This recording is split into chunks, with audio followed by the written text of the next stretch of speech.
Bismillahirrahmanirrahim. Assalamualaikum warahmatullahi wabarakatuh. Perkenalkan, saya Jaka Permana, calon guru penggerak angkatan 2 dari Kabupaten Bandung.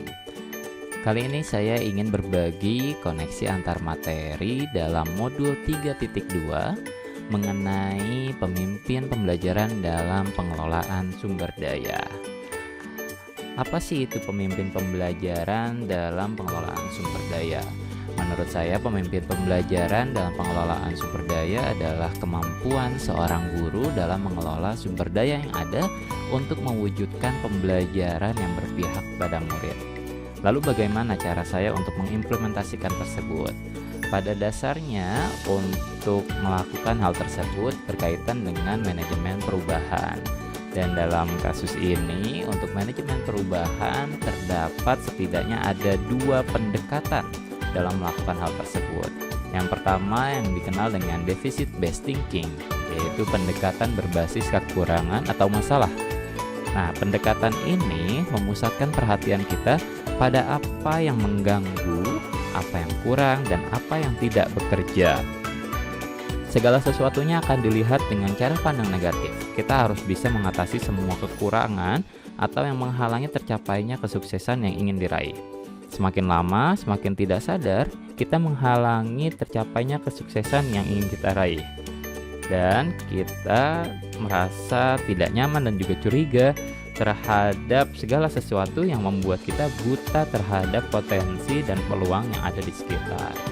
Kemudian pendekatan yang lainnya yaitu ada asset based thinking atau pendekatan berbasis aset atau kekuatan. Nah, pendekatan ini adalah sebuah konsep yang dikembangkan oleh Dr. Catherine Kramer, seorang ahli psikologi yang menekuni kekuatan berpikir positif untuk pengembangan diri. Pendekatan ini merupakan cara praktis menemukan dan mengenali hal-hal yang positif dalam kehidupan.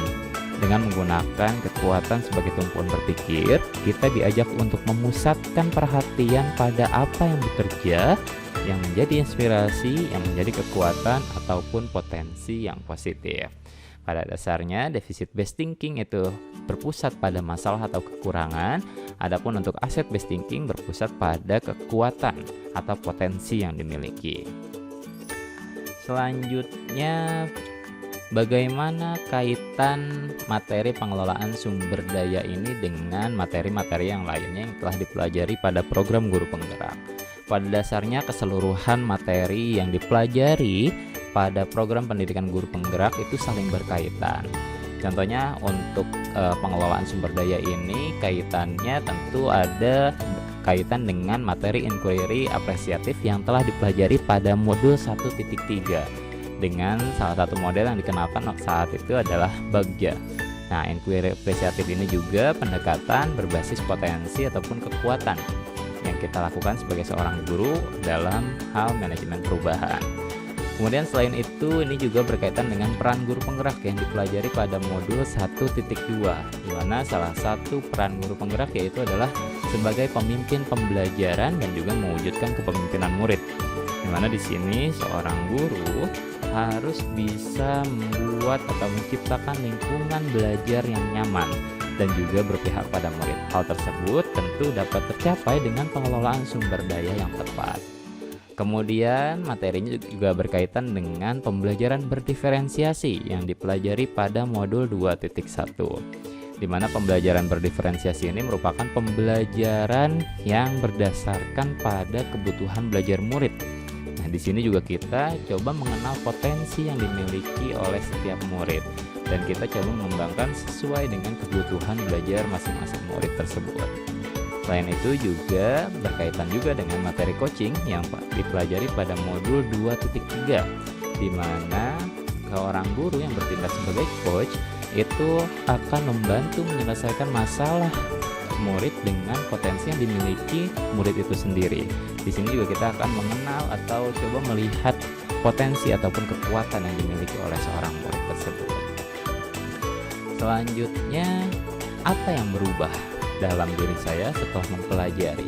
Tentunya yang perubahan mendasar yang terjadi yaitu adalah perubahan pola pikir, di mana biasanya selama ini yang saya lakukan atau kita pada umumnya melakukan berdasarkan deficit based thinking, di mana dalam setiap rapat biasanya kita akan membahas segala hal kekurangan atau keburukan atau hal-hal yang menjadi masalah yang kita temukan di sekolah untuk kita cari solusinya bagaimana menyelesaikan masalah tersebut.